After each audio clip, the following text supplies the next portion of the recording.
Hello, Cheap Aria here. Another banger of an episode from Star Wars Ahsoka on Disney+.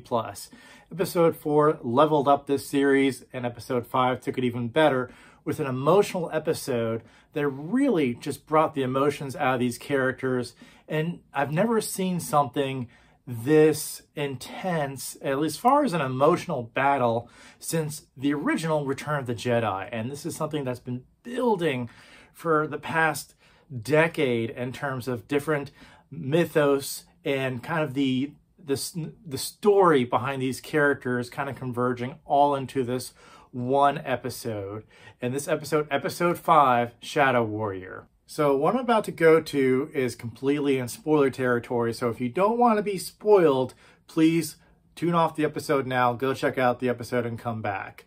But with that spoiler warning, let's go into it. First and foremost, you have General Hera and a squadron of X-Wings trying to search as to what's happening with Sabine and Ahsoka on the planet. They're helped out by General Hera's daughter, Jason, who is Force sensitive. And while Jason is connecting to the Force, and actually his focus is connecting to Hera, and Hera's even able to kind of hear the Force as well, this internal battle is going on in the world between worlds between Ahsoka and Anakin. Anakin is trying to teach a lesson to Ahsoka to kind of fight for her life, to continue fighting, to build that strength that he taught her, to not only be a soldier, but to have that internal strength to continue moving on. And through the different stages of these different kind of memories that are taking them back to the Clone Wars where Ahsoka was younger, and you have Anakin in full Clone Wars outfit looking just like he was in the cartoon with the short haircut, and they're going through the Clone Wars battles, they're going through the Siege of Mandalore, and it's all really awesome.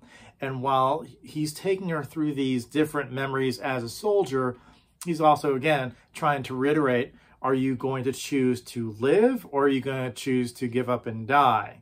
And of course, through this battle, this emotional battle, he switches between Anakin to Darth Vader to kind of bring home that one-on-one fight for your life. So you have Anakin switching over to Darth Vader with these quick flashes of Vader between Vader and Anakin in this fight, this lightsaber battle with Ahsoka. And it's great.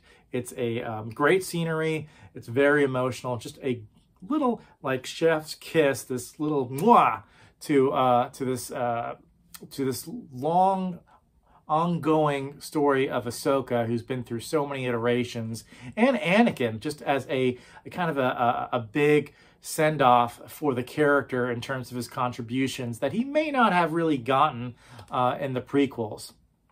So with all that happening, General Hera and the squadron find Ahsoka in the water. They bring her out. She had fallen off the cliff. She was nearly drowning. So they took her out of the ocean.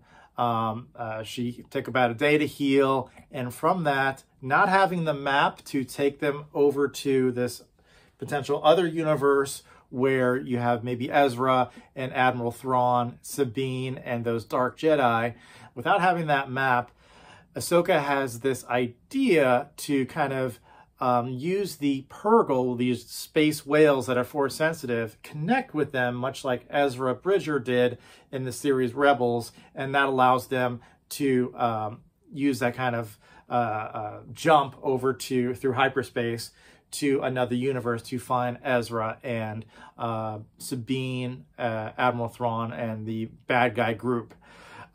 So something else with this episode that is something that this Disney Plus series and a number of the Disney Plus series keep on surprising, which is the level of unknown, like this big surprise. It doesn't always have to be nostalgia. It could just simply be the unknown, which Star Wars, even being in a galaxy far, far away, can really lack that nature of the unknown, that you don't know what you're going to find, what is it going to look like.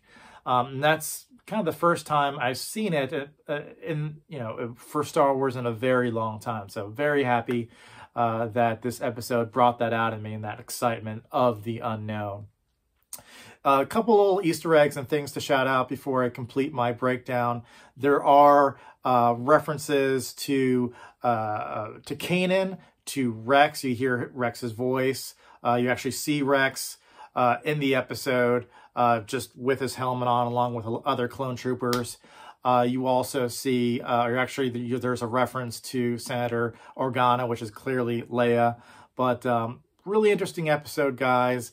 Really one of my favorites in terms of that emotional battle between Anakin and Ahsoka, and just the sheer amount of connecting the dots and kind of being that you weren't sure if the Rebels was ever going to be continued. Not only Rebels, but also kind of that emotional connection with Anakin, and that continues, in some cases wraps up in just a beautiful bow in this episode, along with just having the uncertainty as to what's going to happen next. Great episode, guys. Check it out on Disney+. And with that, like and subscribe, and I'll see you guys next time. Bye.